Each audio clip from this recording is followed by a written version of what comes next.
Ruang hening, ruang sejuk. Senin 5 Desember 2022. Peringatan Santo Sabas, Santo Leonardus. Bersama saya Leon dari Paroki Santo Stefanus, Surabaya. Marilah berdoa. Dalam nama Bapa dan Putra dan Roh Kudus. Amin. Allah Bapa, Allah Putra, Allah Roh Kudus, kami memuji-Mu dan mengucap syukur kepadamu atas segala berkat, rahmat, dan penyertaan-Mu sampai pada hari ini. Kami mohon curahkan Roh Kudus-Mu dalam hati kami, supaya kami mengerti sabda-Mu hari ini dan melakukannya hari ini seturut dengan kehendak-Mu. Ini semua kami mohon demi Kristus, Tuhan dan pengantara kami. Amin. Semoga Tuhan bersamamu dan bersama rohmu. Inilah Injil suci menurut Lukas. Dimuliakanlah Tuhan. Lukas bab 5 ayat 17 sampai dengan 26. Pada suatu hari ketika Yesus sedang mengajar, ada beberapa orang Farisi dan guru-guru agama duduk di situ. Mereka datang dari Yerusalem dan dari kota-kota di Galilea dan Yudea. Kuasa Tuhan ada pada Yesus untuk menyembuhkan orang-orang sakit. Pada waktu itu, beberapa orang datang membawa seorang lumpuh yang terbaring di atas tikar. Mereka berusaha membawa orang itu ke dalam rumah supaya dapat meletakkan dia di depan Yesus. Tetapi karena orang terlalu banyak di sana, mereka tidak dapat membawanya masuk. Oleh sebab itu mereka menaikkan dia ke atas atap rumah.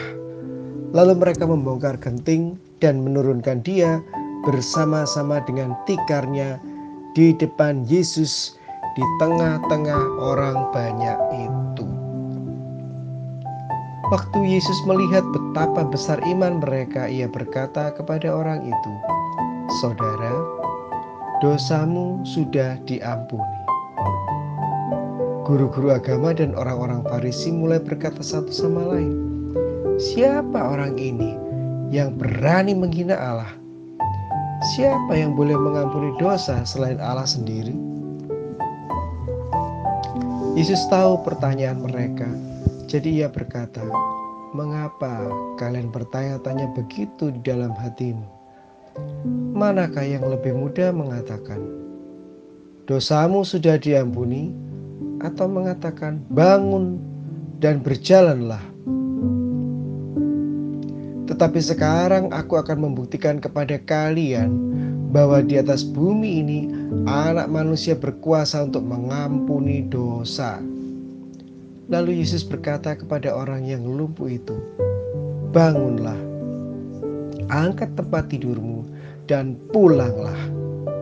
Segera orang itu bangun di depan mereka semua, lalu mengangkat tempat tidurnya dan pulang sambil memuji Allah. Mereka semuanya kagum sekali, lalu memuji Allah. Dan dengan perasaan takut mereka berkata, "Ajaib sekali peristiwa yang kita saksikan hari ini." Demikianlah sabda Tuhan. Terpujilah Kristus. Ibu, bapak, saudari-saudari yang terkasih dalam Kristus, sebagai orang beriman, hari ini kita diingatkan untuk mengembangkan iman kita dalam komunitas, dalam sebuah keluarga. Kisah orang-orang yang membawa orang yang lumpuh ke hadapan Yesus menjadi gambaran bagi kita semua bahwa iman kita adalah iman yang membangun kekeluargaan. Dalam keluarga selalu ada masalah yang pasti terjadi. Ada yang besar dan ada yang kecil. Semua itu tergantung cara pikir, mau segera diselesaikan atau mau ditinggalkan. Dalam keluarga tidak ada yang sempurna. Tidak ada ayah yang sempurna, tidak ada ibu yang sempurna, tidak ada orang tua yang sempurna, dan tidak ada anak-anak yang sempurna. Yesus menegaskan bahwa bait Allah adalah tempat Allah ada, sehingga kehendak Allah terjadi. Salah satu kehendak Allah adalah kasih dan pengharapan, pembebasan dari yang jahat, dan penyembuhan dari dosa dan penyakit. Maka menjadi sebuah pengalaman iman yang mendalam ketika kehadiran gereja dalam doa dan pelayanan memberikan rahmat kesembuhan, pembebasan, dan membuat orang berdaya dan tidak lumpuh. Keluarga sebagai gereja kecil hendaknya memainkan peranan dalam kehidupan sehari-hari untuk membuktikan bahwa kasih Allah hadir. Buktikan dalam keluarga Anda, dalam keluarga saya. Bagaimana caranya? Seturut iman, seturut Injil hari ini, mari kita mempraktekkan pengampunan dalam keluarga. Karena dengan pengampunan ada harapan indah untuk masa depan keluarga. Ada harapan indah untuk ayah, untuk ibu, untuk orang tua, dan untuk anak. Dengan demikian, keluarga membuka diri untuk menerima berkat Allah. Marilah berdoa bagi orang-orang yang pada hari-hari ini sedang menderita sakit apapun sakitnya.